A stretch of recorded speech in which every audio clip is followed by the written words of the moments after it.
Hello my lovely people. तो कैसे हैं आप लोग? आई होप आप लोग बहुत अच्छे हैं। तो मैं हाजिर हूँ एक नई मज़ेदार स्टोरी के साथ। तो चलिए कहानी स्टार्ट करते हैं। ये कहानी है एक डरावनी रात की। किसी गांव में बंटी नाम का एक लड़का रहता था। वह परीक्षा देने के लिए गुजरात जा रहा था। ठंडी का दिन था। चारों तरफ से कोहरा छाया हुआ था। आमने सामने भी कोई नहीं दिख रहा था। पूरे 15 घंटे के बाद वह गुजरात पहुंच ही गया। परीक्षा अगले दिन थी, इसलिए वह एक होटल में रहने के लिए सोचा। रात हो गई थी और कहीं भी उसे उसके बजट में सस्ता होटल नहीं मिल रहा था। काफी ढूंढने के बाद उसे एक सस्ता होटल मिल ही गया। वह उस होटल में एक कमरा बुक करवाया और जब वह कमरे में गया तो देखा कि कमरे के चारों तरफ जाले लगे हुए थे। ऐसा लग रहा था कि यह कमरा काफी सालों से बंद पड़ा था और कमरे के अंदर का माहौल एकदम डरावना और सुनसान लग रहा था। लेकिन उसने ये सब नजरअंदाज कर दिया और होटल से खाना मंगवाया और खा पी कर सोने चला गया। जब वह सो रहा था तो लगभग रात के 1 बजे के करीब उसे किसी के पायल के घुंघरू की आवाज सुनाई दी। बंटी तुरंत नींद से उठ गया और जल्दी से खिड़की के पास गया ये पता करने के लिए कितनी रात को किसकी पायल की आवाज सुनाई दे रही है और इस सुनसान रास्ते में कौन आधी रात को घूम रहा है, क्योंकि वह होटल में बंटी और मैनेजर के अलावा कोई भी नहीं था। तो ये फिर किस औरत की पायल की आवाज सुनाई दे रही है?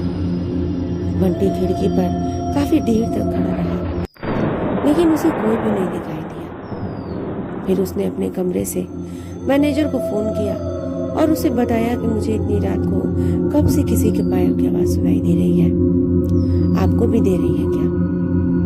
मैनेजर ने कहा कि सर ऐसी कोई बात नहीं है, आपको हवा से ऐसा लग रहा होगा। वैसे भी ये जंगली इलाका है तो हल्की हवा भी तूफान की जैसी लगती है। आप सो जाइए, ऐसी कोई बात है ही नहीं। बंटी मैनेजर की बात पर भरोसा करके फिर से सोने चला गया। कुछ देर बाद उसे दोबारा वही पायल की आवाज पहले से भी ज्यादा तेज सुनाई देने लगी। इस बार उसने अपने कमरे का दरवाजा खोला और सीधा होटल के बाहर देखने के लिए चला गया।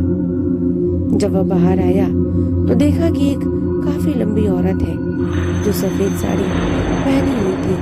उसके बाल काफी लंबे थे और चेहरा ढका हुआ था। वह अपने हाथों में एक नारियल लेकर के होटल के चारों तरफ चक्कर लगा रही थी। ऐसा लग रहा था मानो अपने पायल की आवाज से किसी को बुला रही है। बंटी दौड़कर उसके पास गया कि कौन है ये औरत जो इतनी रात को यहाँ घूम रही है, लेकिन वह तुरंत ही गायब हो गई और चारों तरफ कोहरा ही कोहरा फैल गया। बंटी भी थोड़ा घबरा गया, क्योंकि जिस औरत को वह सामने से देखता वह दिख ही नहीं रही थी। बंटी अपने होटल में वापस जाना चाहा, लेकिन फिर उसे दोबारा पायल की आवाज सुनाई देने लगी। बंटी जब उसे ढूंढते हुए जंगल की ओर जाने लगा तो चलते चलते वह अपने होटल से इतनी दूर गया कि उसे पता ही नहीं चला। फिर उसने उस घने जंगल को कुछ ऐसा देखा कि उसका दिल दहल गया। उसने देखा कि उस औरत ने एक पीपल के पेड़ के नीचे 5-6 लाश रखी थी और बारी बारी से एक एक को नोच के खा रही थी। उसका मुंह खून से लथपथ था और चेहरा भी एकदम डरावना। बंटी जब ये सब देखा तो उसके पांव तले जमीन खिसक गई और ये सब नजारा देखते ही उसे डर के मारे रोना भी आने लगा। बचुड़ैल अब मुझे भी मार देगी, क्योंकि अपने पायल की आवाज से यहाँ तक मुझे लेकर आई है। लेकिन उसने हिम्मत से काम लिया और हनुमान चालीसा पढ़ते पढ़ते धीरे से वहां से भाग गया, ताकि भूत उसे देख न ले, क्योंकि भूत तो भूत होते हैं। बंटी जैसे ही वहां से भागने की कोशिश किया, वो चुड़ैल अचानक उसके सामने आ गई और उसे इशारों से अपने अड्डे पर ले जाने लगी, जहां पर उसने लाशें रखी थी। बंटी हनुमान जी का जाप करके इतनी तेजी से वहां भागा कि मानो जैसे उसके अंदर किसी की शक्ति आ गई है।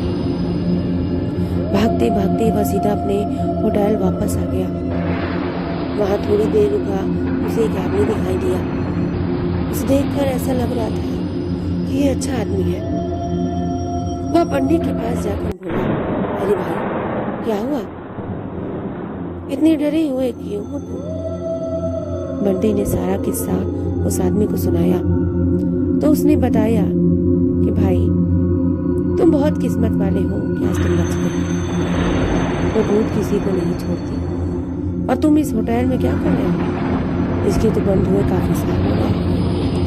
बंटी जब उस आदमी का इतना बात सुना तो उसका डर कर पसीने निकलने लगे। फिर वह आदमी बताने लगा कि इस होटल में बहुत साल पहले एक लड़की के साथ 4-5 लड़के उसका भयानक तरीके से रेप करके मार दिए थे। लड़की तो मर गई लेकिन किसी को भी नहीं छोड़ी, और जो भी रात के समय इस रास्ते से गुजरता है सबको अपने कब्जे में कर लेती है और मार देती है। और कुछ दिन बाद इस होटल पर पुलिस का छापा पड़ा। तब से ये होटल बंद है। बंटी जब उस आदमी की पूरी बातें सुना तो बहुत जोर जोर से ये सोचकर कि आज मैं मर ही जाता। फिर वो आदमी बंटी को चुप कराया और बोला, चलो आज रात तुम मेरे घर रह लो, मेरा घर पास में है, डरो मत, अब मैं आ गया हूँ। बंटी उस आदमी को धन्यवाद किया और उसके साथ उसके घर चला गया और अपने आप से एक वादा किया कि आज के बाद वह भूलकर भी कभी अनजान जगह पर नहीं जाएगा। तो आप लोगों को स्टोरी कैसी लगी प्लीज कमेंट करके जरूर बताइएगा। स्टोरी पसंद आई हो लाइक और शेयर करना ना भूलिएगा। मैं मिलती हूँ कल एक मजेदार स्टोरी के साथ। Bye bye, take care.